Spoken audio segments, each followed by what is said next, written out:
श्री गुरुदेव दत्त। अभी हम ऐसे कालखंड में प्रवेश कर चुके हैं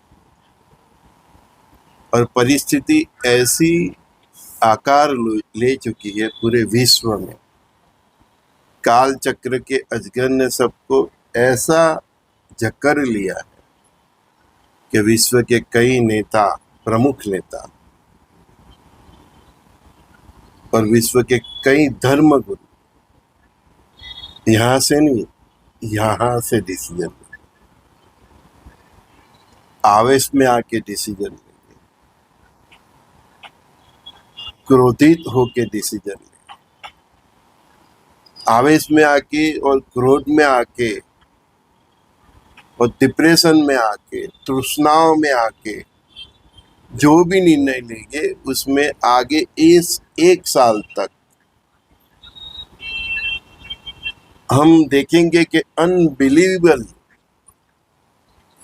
डिसीजन विश्व के प्रमुख नेताओं जैसे ट्रम्प है, नेतन्याहू है, ईरान में जो भी है, रसिया में अभी जो है, यूक्रेन में जो है, even Pakistan, Afghanistan, north Korea का तो ऐसे भी सनकी ही है। तो ऐसा निर्णय लेंगे कि जिसमें सोच तो होगी ही नहीं, बस आवेश में आके, क्रोध में आके, गुस्सा में आके, डिप्रेशन में आके, परिस्थितियों से घेर जाने की वजह से ऐसे निर्णय लेंगे कि इससे सारे संसार में जो अभी जंग चल रही है वो ऐसी भयंकर रूप लेगी कि जिसकी मानव जाति ने कल्पना भी ना की हो।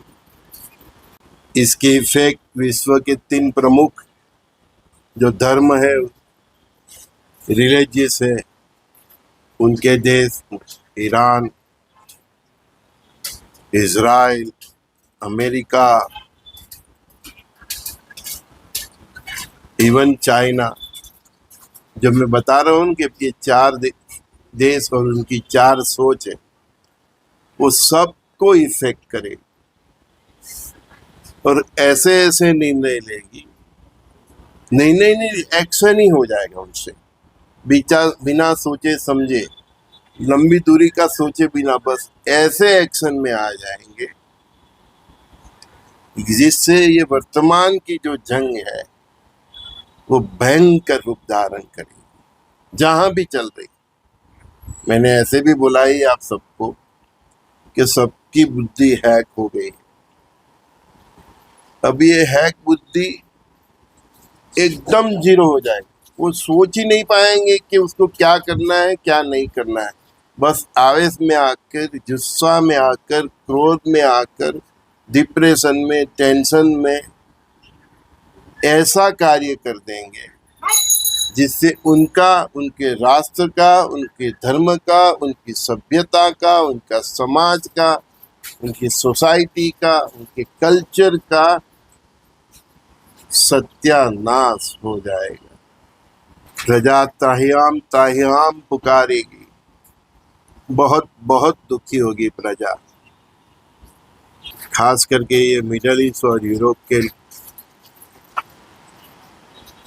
इनके धर्मगुरु भी नहीं सोच रहे हैं, इस्लाम के जो भी है अभी, वो सोच ही नहीं रहे हैं कि गजवाए हिंद खलीफा राज की सोच में उनके भी कितने बचेंगे। इधर इजराइल भी नहीं सोच रहा कि ग्रेटर इजराइल की चाह में उनके भी कितने बचेंगे। और उनके गुरु भी नेतन्याहू पे प्रेशर कर रहे हैं कि कब तुम मंदिर बनाओगे, कब तुम टेंपल बनाओगे और कब मसीहा आए। इधर ईसाई के सब धर्मगुरु भी बड़े बड़े अमेरिका के ऊपर भी प्रेशर कर रहे हैं। मैंने सोचा नहीं, कोई लंबी सोच ही नहीं पाएंगे और इधर से डिसीजन लेंगे बाय हार्ट, आवेश में आके। अब जब उनका दिमाग खुलेगा, मैंने बोलिया ऊपर वाला तो उनका हैक ही हो गया, जब इनका ये दिमाग का ढक्कन खुलेगा तब देखना इन सब के हाथ में खाली कटोरे होंगे। तो देखेगा शमशान शमशान शमशान। जो गाजा में दिख रहा है वो पूरे यूरोप में दिखेगा, पूरे मिडल ईस्ट में दिखेगा। जब उनकी अकल का ढक्कन खुलेगा उनकी दिमाग की बत्ती जलेगी, प्रज्वलित होगी, तब देखेंगे तो हाथ में कटोरा होगा और सामने स्मशान स्मशान स्मशान दिखेगा।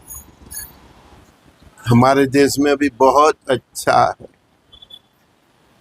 सरकार भी पूरी कोशिश कर रही है, कैसे भी करके ऐसे माहौल में भी एलपीजी के टैंकरों को कैसे भी उधर से पास ऑन करवा देते हैं, हमको कोई दिक्कत नहीं पड़े, ऐसा ख्याल रखती है।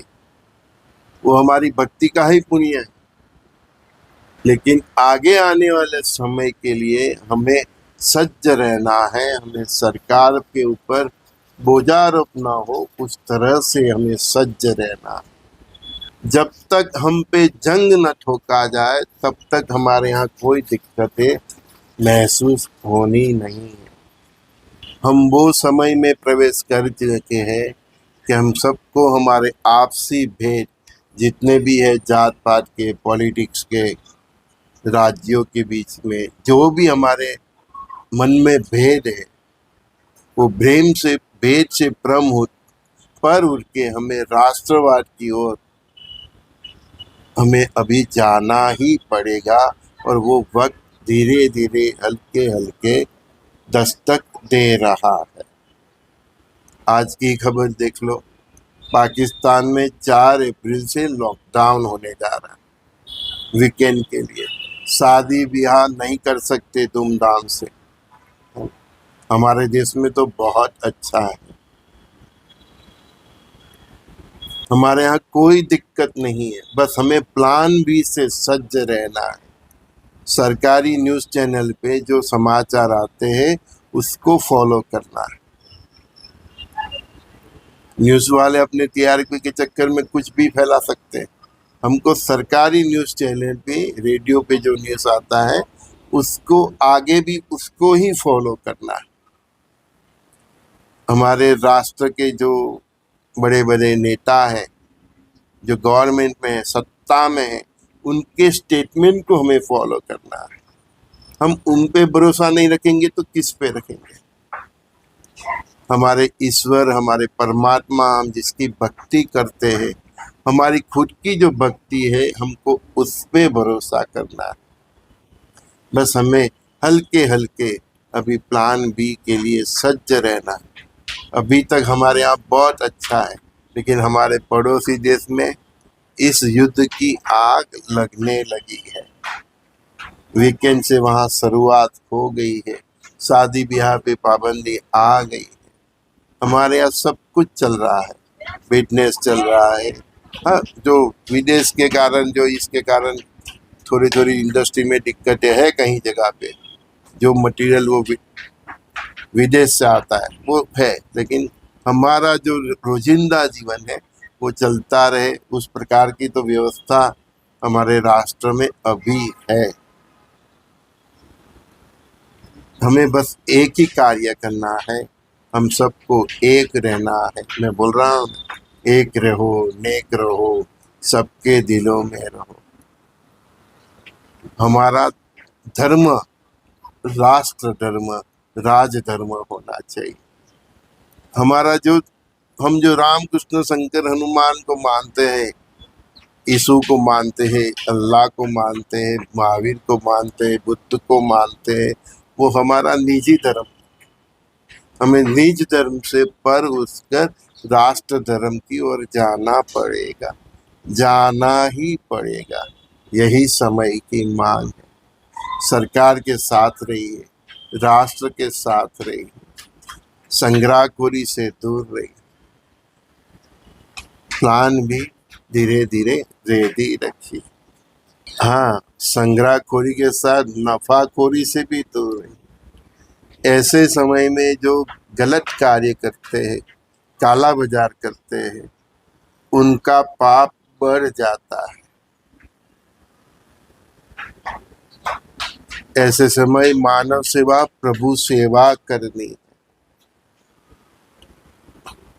जानबूझकर जो जिन जीवन जरूरी जो चीज है उसकी अछत हमें ऊभी नहीं करनी। हमारे पास जो है उससे मानव सभ्यता की, मनुष्य की सेवा करनी, राष्ट्र के कार्य में हाथ बधाना है, राष्ट्र के कार्य को हल्का करना है, उसके ऊपर बोझारूप नहीं बनना। आपको ऐसा जीवन जीना चाहिए, आपकी आगे की तैयारी ऐसी होनी चाहिए कि आप राष्ट्र के ऊपर बोझारूप ना बनो। खोटी गलत अफवाहों से दूर रहना चाहिए, गलत बातें भी नहीं फैलानी चाहिए, क्योंकि आगे समय हल्का हल्का दस्तक दे रहा है, जो हमारे ऋषि मुनियों ने कहा है। संजय दस्ती का सभी दोस्तों को बहुत बहुत प्यार। श्री गुरुदेव दत्त।